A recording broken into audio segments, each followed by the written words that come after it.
let n cells are in series. Okay,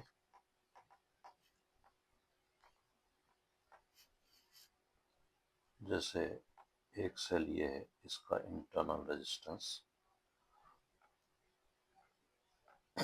E1R1, एक और cell है जिसका इंटरनल रेजिस्टेंस R2 है,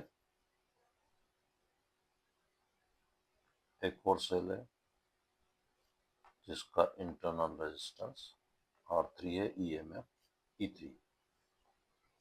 ऐसे बहुत सारे सेल हैं, अभी 3 मानते हैं अपन, और ये एक एक्सटर्नल रजिस्टर से R से कनेक्टेड है।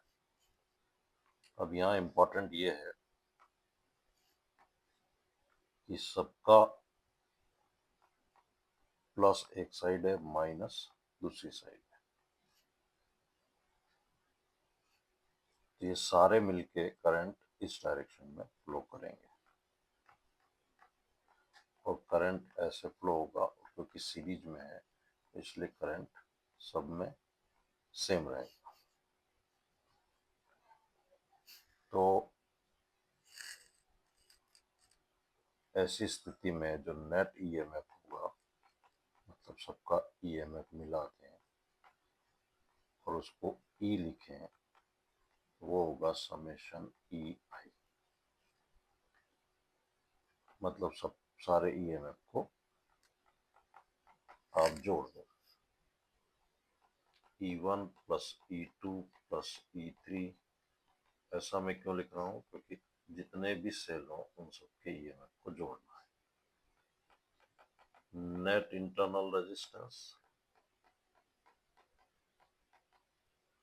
को हम R लिखेंगे, या R इक्विवेलेंट भी लिख सकते हो, समेशन RI, मतलब सबका जोड़। क्यों? क्योंकि सीरीज में है। और net resistance of circuit R equivalent equal to external resistance plus total internal. हम जानते हैं V equal to I R, I equal to V by R. तो जो करंट होगा, टोटल वोल्टेज, EMF ये वाला, upon R plus summation R I, ये है करंट की वैल्यू। अब इसको आप ऐसे भी लिख सकते हैं, E1 plus E2 plus E3 plus plus EN upon R plus R1 plus R2 plus R। अब इसमें अगर सारे cell, all cells are identical, मतलब E1 इक्वल टू E2 सारे सेम है, इक्वल टू E, और सबका इंटरनल रेजिस्टेंस भी सेम है, R1 इक्वल टू R2। तो ऐसी स्थिति में जो करंट आएगा वो आएगा NE upon R plus N। बहुत इंपॉर्टेंट रिलेशन है, टोटल N सेल्स है, ठीक है। अब इसी में से एक सेल रिवर्स, जैसे एग्जाम्पल के लिए एक सेल ऐसे लगा हुआ है, E1 R1, दूसरा सेल ऐसे लगा हुआ है E2 R2, और तीसरा सेल जो है वो रिवर्स लगा हुआ है।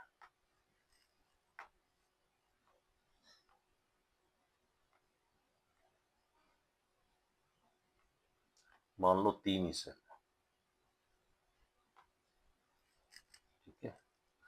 सबका ईएमएफ सेम है।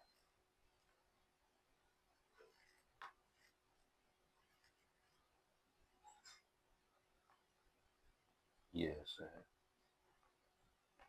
Plus plus minus plus, EMF internal resistance, EMF internal resistance, EMF internal resistance. अब यहाँ इंपॉर्टेंट पॉइंट ये है कि एक सेल को रिवर्स किया तो ये अपने साथ एक और सेल को न्यूट्रलाइज कर देगा। मतलब टोटल 3 सेल है, अगर ये तीनों ऐसे लगे होते तो उसका रिजल्ट आता 3E/R प्लस 3R। लेकिन ऐसे लगे हैं तो 2 सेल न्यूट्रलाइज हो जाएंगे, तो I equal to 3E minus 2E। तो रिवर्स कितना लगा हुआ है, एक, न्यूट्रलाइज कितना करेगा उसका डबल, लेकिन इंटरनल रेजिस्टेंस सेम रहेगा। क्लियर है? तो इसको अगर हम जनरलाइज करें, मान लो X सेल रिवर्स लगे हैं, तो जो नेट ईएमएफ आएगा वो NE माइनस 2XE, डबल इसका, जितने रिवर्स लगे हैं उसका double, upon R plus 2R, upon R plus NR।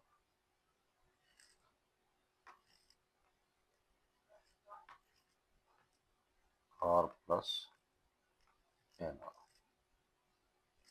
ये फॉर्मूला होगा, क्योंकि इंटरनल रेजिस्टेंस में कोई भी चेंज नहीं आएगा, और ये हो जाएगा डबल।